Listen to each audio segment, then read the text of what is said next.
Alrighty, welcome to the Excitable Soul Podcast, everybody. Here we're interested in all things purpose. We want to know where and how people find meaning and connection in their lives. In every episode, we will be hearing the real life stories of how people have uncovered, understood, and unleashed their own unique sense of purpose.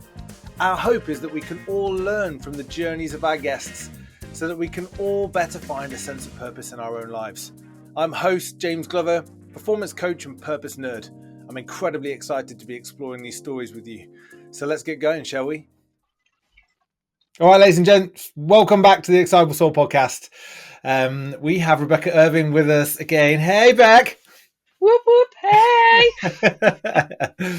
we bringing the energy. We mentioned last time that we was going to start potentially doing a bit of a regular guest spot for Rebecca, because apparently she goes down really well with the audience. Like that's nothing that I need to become aware of. My ego doesn't like that kind of competition. But here it is. We've got to give the people what they want, Rebecca. I just like to think that I keep your competitive edge going. The sibling rivalry is what brings out the best in you.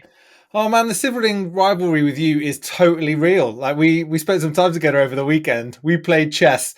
You battered me twice. Twice. And then our brother came over and got involved, and then it just became a whole nother thing. And it turns out you've been having lessons. Cheat. No, shall we? Let's just be clear about that. I went for. Have you or have you not been getting tuition? No, not by real people. That's not what I asked. And I forgot to cancel my membership and ended up spending quite a lot of money on an app. And I've been playing some games. It's not my fault if you haven't been training. So let me just rephrase this in a slightly different way. On your app, do you get coached? Do they teach you how to play strategically? Yes. There you go. All right, let's move on. So yeah, the competitive edge is real. We thought that it might be a good area of conversation today to, I guess, like bust a little bit of a myth actually around kind of purpose and purpose work. And this has come up in a few of the conversations that we've had with our guests on the Excitable Soul podcast.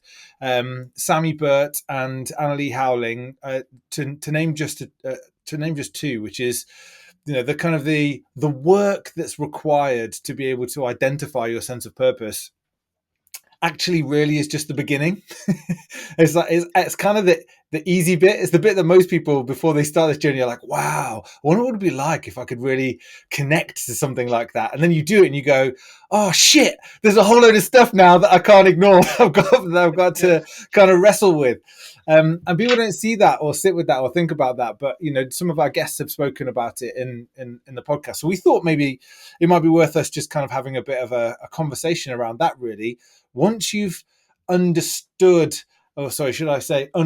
your sense of purpose, the real work of actually understanding what that then means for you. What do you reckon, Beck? Does that sound like a good place for us to get into conversation? Absolutely, because that's when you're actually starting to make a difference, isn't it? You have this moment of awakening where suddenly all of these experiences that you've been telling in your stories sort of make sense of something that's always been in there, and you discover it and you're like, I've transcended. I've got it. And you're like, what do I do now? Like, now that I have had this enlightened moment where I understand myself a bit better, like, now is the whole world going to be different? Yeah. No, it isn't. It's what you do with that, isn't it, I suppose? Yeah, exactly. Which is like the hard work, but the exciting bit, and where you start seeing transformation. It's the wrestle. Yeah. So it's like, how does that come about, and how do you do it? Yeah. Because I think there was a couple of points of reference for us at the Excitable Soul when we started to design this work, and especially this kind of element of the work, which was we're all massive fans of Brené Brown, and Brené Brown has done a huge amount of research into kind of wholehearted living and what that looks and feels like. And so she was a real source of inspiration for us, wasn't she? When we were kind of going, if now we've uncovered the things that have real meaning to us, where we can't help but see that there's a misalignment between the way in which you made sense of the world previously, or the things that you gave meaning or assigned meaning to previously, and now the lens that you're looking through the world within. And so Brené Brown's kind of frame around wholehearted living was really useful for us to go, oh, how do we help people calibrate the gap and understand that? And the second bit was kind of chief motivator and chief energizer Tony Robbins basically just turning around and saying, well, nothing in life has meaning until you assign it meaning, which I think, again, was a really important design principle for us, because within that there is choice.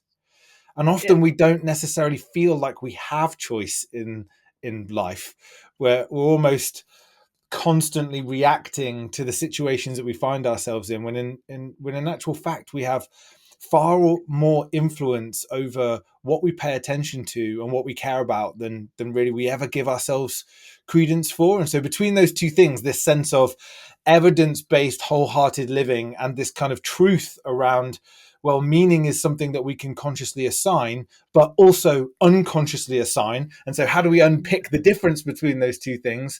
That became then the kind of the foundation for our work in this area, wasn't it? In terms of helping people start to see, where's the gap? Yeah. And I think both of those things are huge. So like uncovering what your purpose is this sort of like we've talked about, this huge enlightening moment. And then at the same time, then figuring out, well, if that's like an anchor with which I can sort of steady myself and figure out each move, what have I been doing up to now? Like, because I wasn't aware of it before. So like, how did I make my decisions before? Like, if I'm saying I do things mostly on gut instinct, or I weigh up the pros and cons, and you're like, well, what makes the pros? What makes the cons? Where did your gut come from? Where have you been assigning these, assigning these meanings, like you say before, if it's not from this perspective that you've just uncovered that is so deeply rooted in you, then what have you been doing?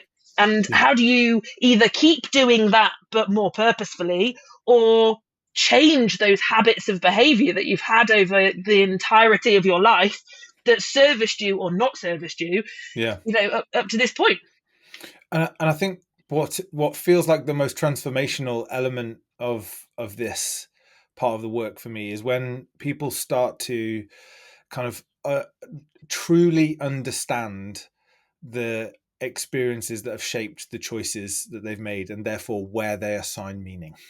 And how powerful it can be to go, oh, okay, so actually I assign meaning to a whole bunch of things that aren't really serving me in my life, but actually come from a place where I'm trying to protect myself at some level, or I have been protecting myself at some level. And now all that's happened is that kind of protection isn't necessarily valid anymore. It was an experience in adolescence or early adulthood or even childhood.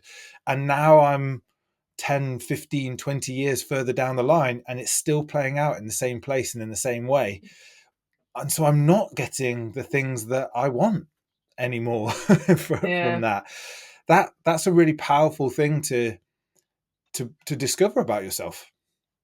It's also, we've talked a lot, haven't we? And we'll continue to talk about, because I don't know about other people, but I felt very strongly when I started doing this work with you that this is something that I could use as a yardstick with which to beat myself. This is what we talk about. Like, if I set this goal of what I want and I don't reach it, do I then feel bad about myself? And we talked about how that should never be the case. But by understanding this other side, this other way that you've been making meaning up until this point, you can explain it. You can kind of, well, I haven't lived up to that, or I haven't done that, or I didn't take that choice, but I did it for these reasons. That's not bad. That wasn't wrong. It was just what I was doing because it felt right in the moment. And now you can start making these conscious decisions about, okay, my natural reaction is to do something that I've done over and over again. For me, it's perfectionism. Like, if I'm going to do something, it has to be that I have to have dotted all of the I's, crosses all of the T's. If somebody can give me feedback, I need to have thought about it before they could give it to me and already done it. Like, this unbelievable pressure that I put on myself. And now I'm in a position where I still want to do that because that's so ingrained in who I am. But I can make a choice. Is this the right time to be a perfectionist about that particular thing? Does that serve my purpose? Or actually, does it go against this living in the moment, or now is the time just to be with my children, and that Yeah. needs, so you start to have these, real opportunities, I suppose, of making choices. And I think, perfectionism is such a brilliant example. And again, many people who have come on this podcast have talked about exactly that, and the kind of the wrestle with perfectionism.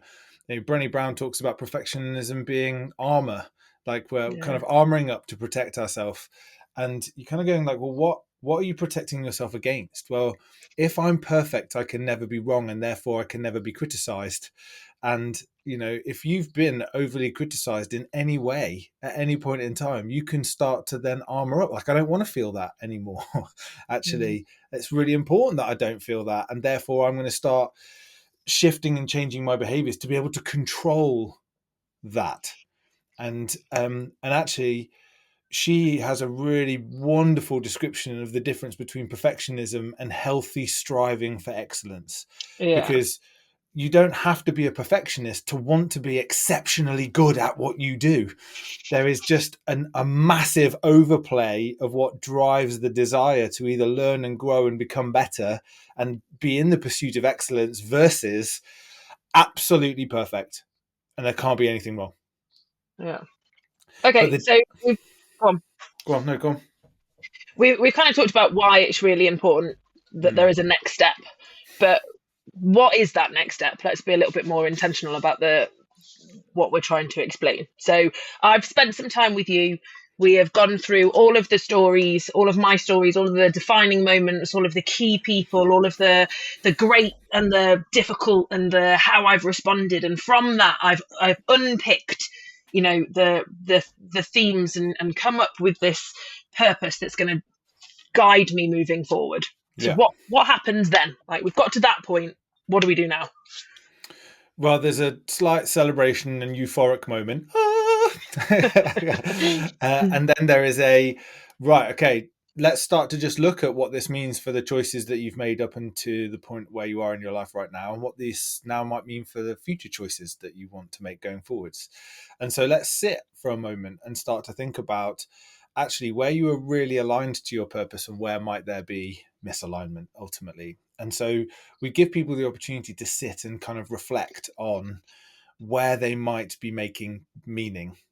All right. So it continues to deepen the meaning journey. And you and I have talked about quite a bit the significance and the importance of storytelling, and why do we use storytelling. And it's the kind of the data, information, knowledge, wisdom frame of you tell a whole bunch of stories because it's a whole load of data, and then within that data there is information. You're kind of sifting, you're filtering to get to the information, which is, oh wow, there are some themes here, there are some connections with what's going on, and then you continue to be able to tell the stories and mine the information, and all of a sudden you start to get to knowledge. Oh, this thing connects to this thing, and this is now how I see the world.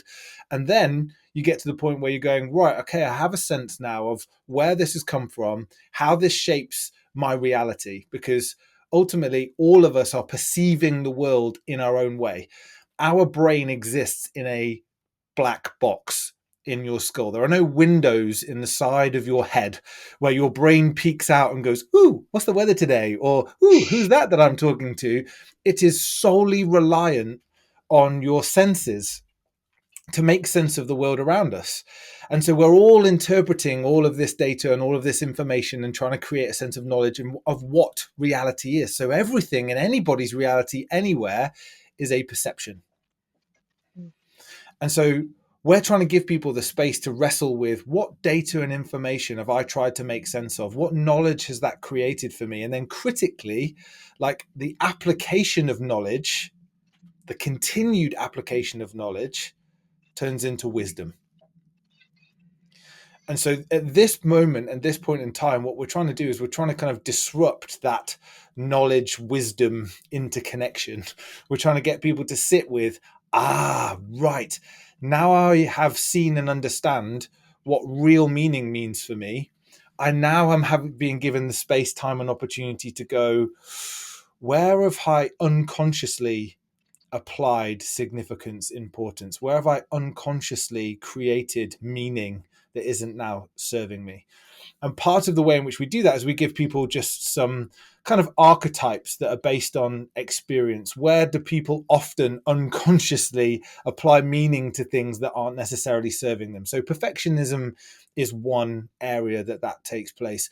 Just externalizing the importance of other people's opinions is another.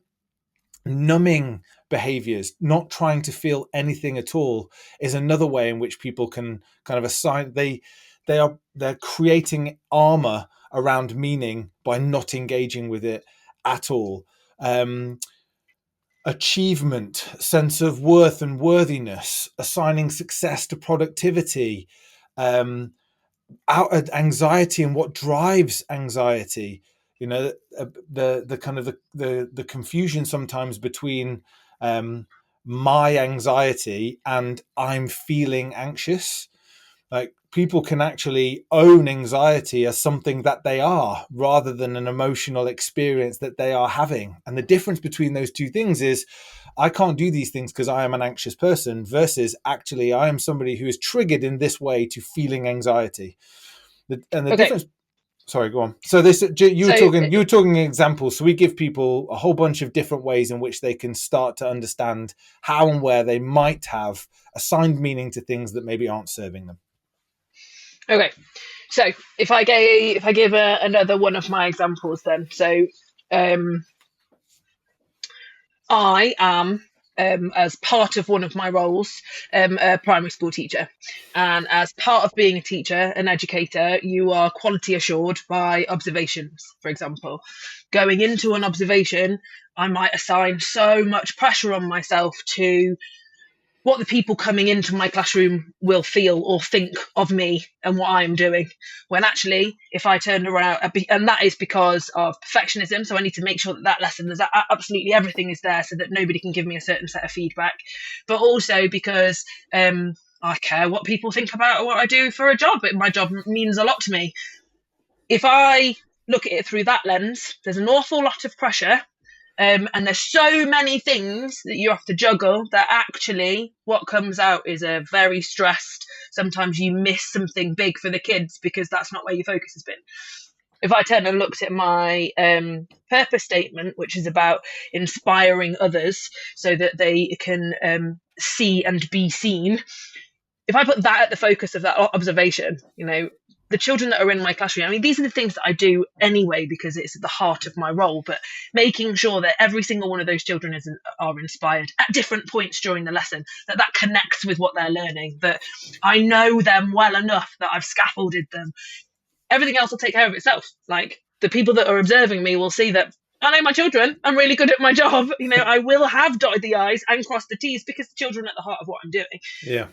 Either way, the outcome would be an excellent lesson the children will have learned. But the difference being one, extreme pressure and self-doubt and staying up until 3 a.m. because what if they suddenly say this, and the other is I love this, I love them, and I can do whatever. Now I know that had I not unpicked those things about myself, I would still be doing that despite the fact that I've got this sort of understanding of my purpose, because I wouldn't have had the understanding of myself to be able to disrupt that.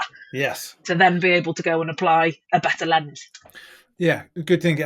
Like, really wonderful example. And also within that example, you're able to kind of show the difference between trying to control an outcome versus being immersed in the process. Yeah. So the stress and anxiety was projecting yourself into the future and going, but what happens if,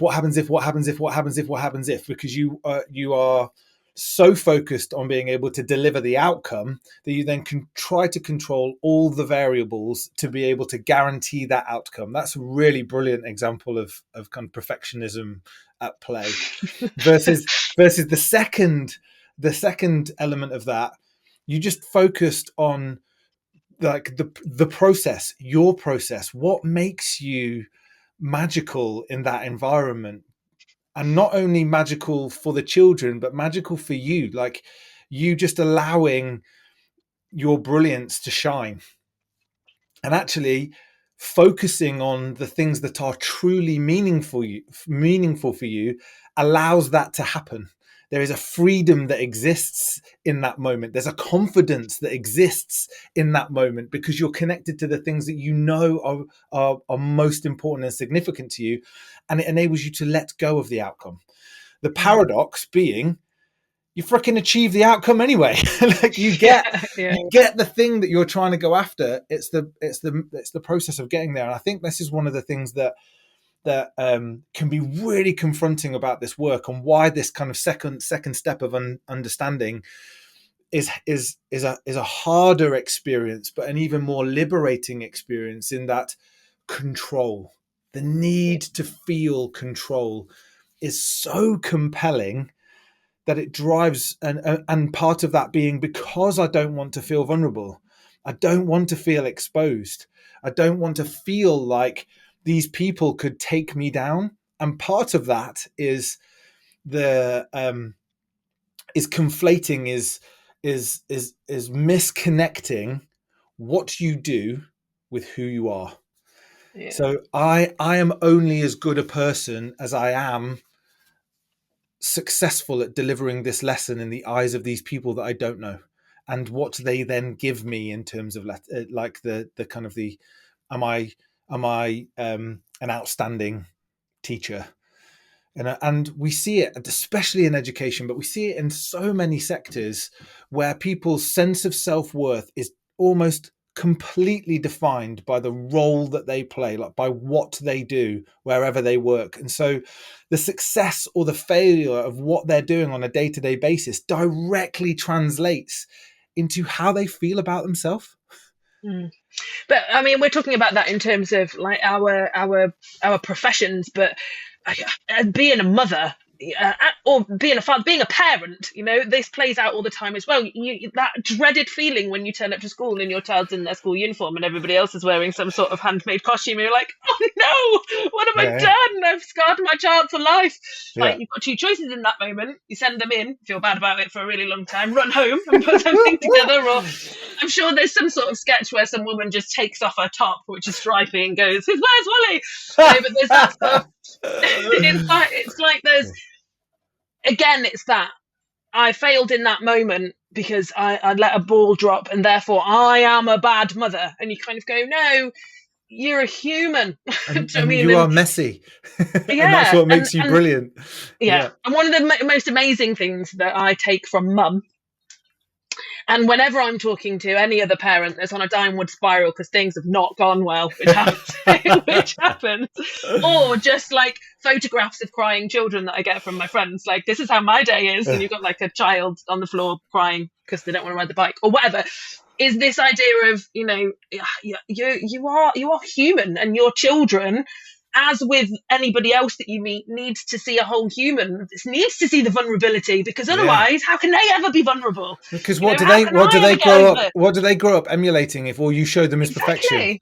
They grow up thinking that that's all that there is, and that, like, they get slapped around by life because they're either looking for the edge because they're like, can this be real? Surely this can't be real. And as they grow up going, I don't know if I can continue to emulate this, and so what's wrong with me, like at one level, or a total other level, just the sense of insecurity that comes with like not being able to see the depth of things, like the 3D of things. Like kids love boundary and to know where they are, and so they like to be able to get round the sides of things. And I'm just laughing to myself at that idea of rocking up to school and realizing that you haven't read the WhatsApp or the 84 billion messages that are in the WhatsApp that you haven't paid attention to, because at Christmas it was Christmas hat day, and we rocked up, and Isla, my daughter, whose birthday it is today, she's 9 today, we didn't have, and she just looked at me, and I saw in her eyes the devastation, and Rebecca will testify to my absolute lack of creativity gene. I did not get that one, and I got them all. She did. Wow. That's not fair. Joe got loads as well. He got a good healthy portion. I didn't get any. None of it. So I dropped her off and was like, leave this with me. And I ran home and I got one of her headbands and I found some tinsel and I wrapped it round and I sellotaped to the edge. And then I was like, I was literally at the door going, this is just going to have to do because she just needs something rather than nothing. And then I went, I think in the back of the wardrobe somewhere there might be an elf hat. Let's go. And I ran upstairs and I literally managed to dig out this elf hat and I went, she can choose. So I went to school with these two things at reception. The receptionist looking at me as I handed over this headband with tinsel sellotape to it. Oh, didn't you try? Yeah. And this, do one. Yeah. I provided choices. Yeah. And guess what she came out wearing later on? Both. The elf hat. Because she's 8 and she's got a level of self-respect. She's 9 now and way too cool for any of that jazz. So yeah, but these are the small things that that we can overlook, right? So I use the language of the role that we play. So in this regard, teacher, educator, it is a role that you play. You also are a parent. That's a role that you play in your life, and that role adapts over time as your children require different things from you. But we can miss the fact that these small interactions and these small interconnections can really disrupt our sense of self-worth and our sense of value. When we're going, I'm only as good a parent as the outfit that I create for World Book Day. Wow, you're onto a hiding. Or like whatever I bake for the party, or the way in which I wrap a present. Like, these things do not determine who you are or how good a parent you are. Like, they can be wonderful things and they can be deeply meaningful, but let's be really honest, they don't. Because what do your kids need more than anything else? Love. We'll just get back to the emotion, always back to the emotion. And I think if we can role model like that awakening that you've had, like that's a phenomenal start in life to turn around and go, you read that chapter of your book really, really well, but you were really struggling on a couple of words there, and I maybe didn't have the patience that I needed to in the moment. And the reason for that is that I've got half a mind on X, Y, and Z, and that wasn't the best way for me to serve my time. And I'm sorry about that, because what I really care about is seeing you for who you are. So let's do that bit again. You read that bit to me again, and I'm going to have my attention full on you. And suddenly your child's gone from, well, my mum's distracted, or I haven't done a good enough job, or, she's just got cross with me for no reason, to, she's a real person. She's got emotions. She made a mistake, but she knows why she made a mistake. This is what she actually wants because this is what she cares about. And we're giving it another go. So next time I feel frustrated or I don't do something right, I'm not a bad person for that. And if I can self-reflect, apologize, and give it another go, then suddenly, I have a second chances. Like, everything isn't so heavily weighted. I'm using parenting as an example, but surely that's the same in every walk of life. Yeah. I mean, I take the fact that sometimes you have to do things right first time, right? Like, if somebody's doing heart surgery on me, then I don't really want them to go, sorry, I wasn't paying attention. Now you don't have a valve or whatever. Like, there are times where that's really important. But hold on. Why is there a goat's heart in this woman's chest? Like, whatever. I think what I'm trying to turn around and say is, wouldn't it be wonderful if there is a culture shift, which I'm really excited about the Excitable Soul, is the more people that you work with, the more excited people get, the more that they're talking about it. And the more that people talk about things, there is an awareness that actually, I didn't even realize that I had armor before, or I thought that this was my armor. When actually, when I pick it, it's more these different things. And I'm not a bad person for that, but I can have some sort of control over it. And for kids to see that when they're going through these experiences, which are what will add up to the way that they see the world, to be able to understand that you can live in a moment in so many different ways. Yeah. And just because you've done it one way for however long doesn't mean you can't stop, reflect, and do it differently next time. What's the powerful and mental health wise, the repercussions could be amazing. I don't know whether you can remember the specific quote, but I quote you all the time, which is that it's not the moment that defines you, but how you choose to live within it. Bob on, James. Well done. And because there's real magic in that. Even when you were describing to me there, like playing back, how powerful is it for us to be able to role model to children that we're able to turn around and go, wow, I wasn't fully here because, and explain that. Like, as you were playing that back to me, I was like, wow, there's a lot in that. There's a lot in that. And yes, there's if more people could do that, what would be the impact of it? It'd be absolutely tremendous. I think the bit that I really want to kind of double down on that's in all of that is being able to turn around and go, if you really understand, if you bring a level of insight, a level of awareness to actually where and how you find meaning. So where do you make sense of the world, and what are the things that you're really trying to utilize to kind of anchor the way in which you see and experience the world around you? It gives you the opportunity to see more. And when you see more, there's more possibility, there's more choice. So you don't feel limited in those moments to have to double down of, you're feeling angry and you're feeling frustrated because you didn't handle something in the way that you want. And the doubling down of that is then that comes out in the interaction. And then you walk away from that interaction and you feel a certain way about it. And the other person feels a certain way about it, whether it's a child or whether it's a partner, whether it's a friend, whoever the interaction is with. If you really understand that, the thing I really care about is believing in other people, then it gives you the space to be able to turn around and go, wow, hold up. Let's just come back to that for a second. I'm sorry. Or even if you don't want to come back to it, to your point earlier on, you don't beat yourself so hard with a stick.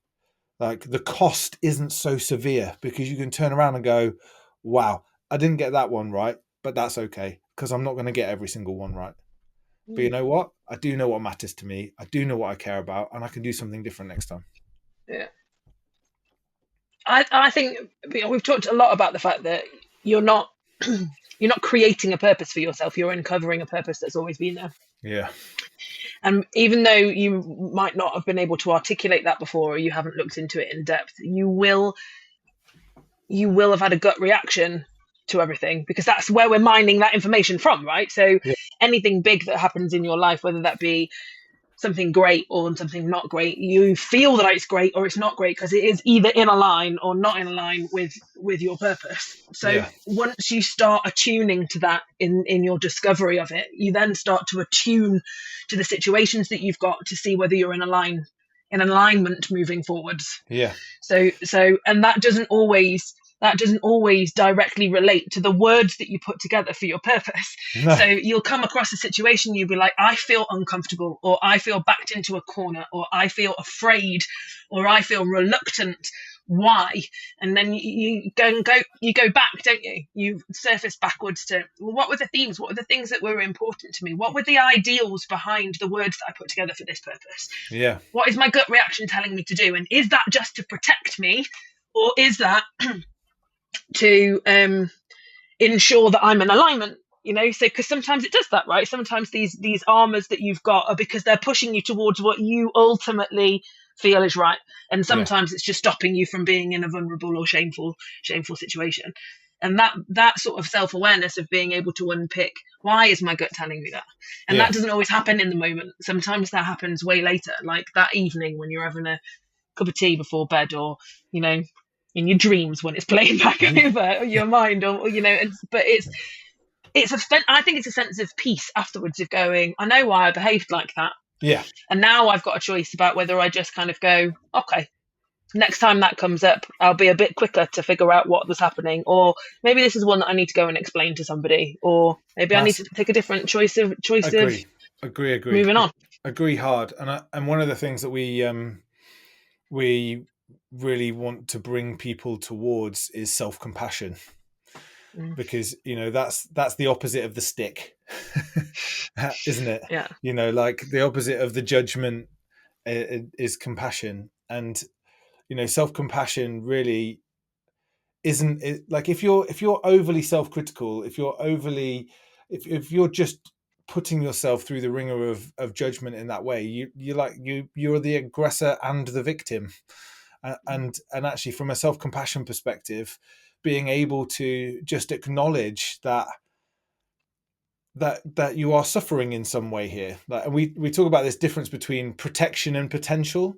Like the armoring up is about protection, it's about defense, it's about shielding, it's about preservation, conservation, like barriering up, like buffering, whatever that may be, versus potential being possibility and promise and prospect, all the P's that come with it. You do love some alliteration, don't you? All the words starting with the same letter. Yeah, my little dyslexic brain likes to make patterns and connections to things like that. But also remember stuff. But that's really important in self-compassion, because if you're not in that judgment space of critiquing and therefore trying to create some level of protection, compassion allows you to stumble.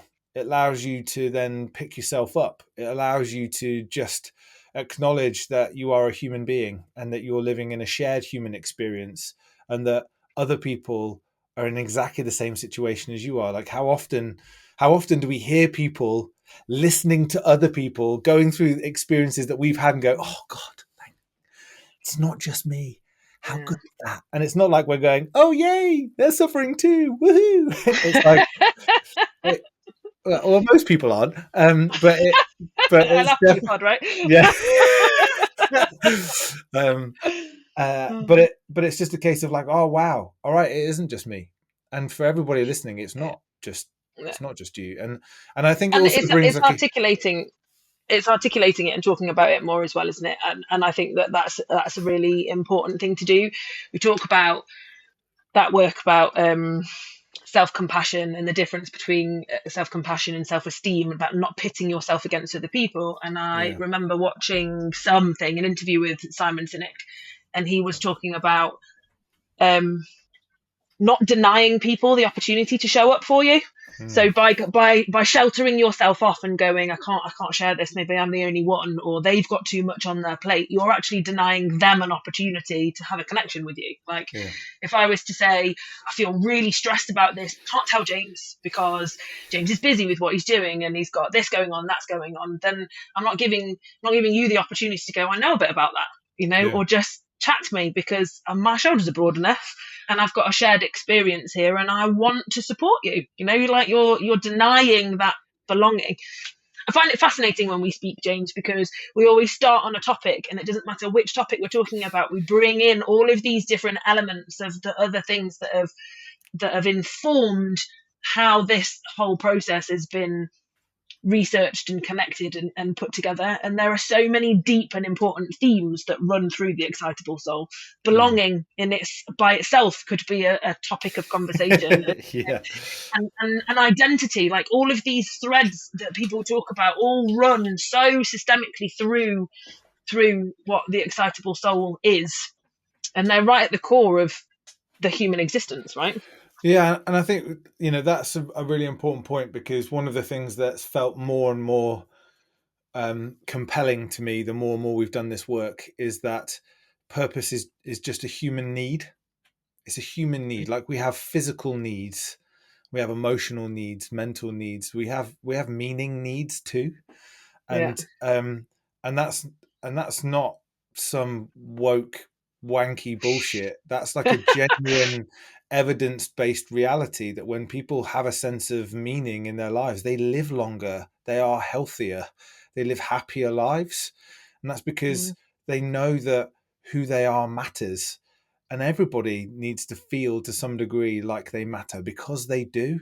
And I've been around long enough to hear other people turn around and say that and go, fuck off, dipshit, not everybody matters, like they really don't. And then you wake up and get over yourself and realize that yes, they really do. Everybody has value. And what's the name of the gentleman from Mad Luck, Dave, who we spoke to, just said, he works with children in care, and he's like, a child breathes, therefore they have value. I'm like, that there is the definition of value. Somebody breathes, they have value. So if we're able to, through this work, help people see that just a core need that they have as a human being is to figure out what's meaningful to them and how they can make a contribution to that. That feels like really worthwhile work for us to be doing. All right, Mills. Absolutely. All right, Mel, Skin and Blister. You've given us about half a dozen topics for more of these in the close out there. Just keeping myself in business, James. Yeah, of course.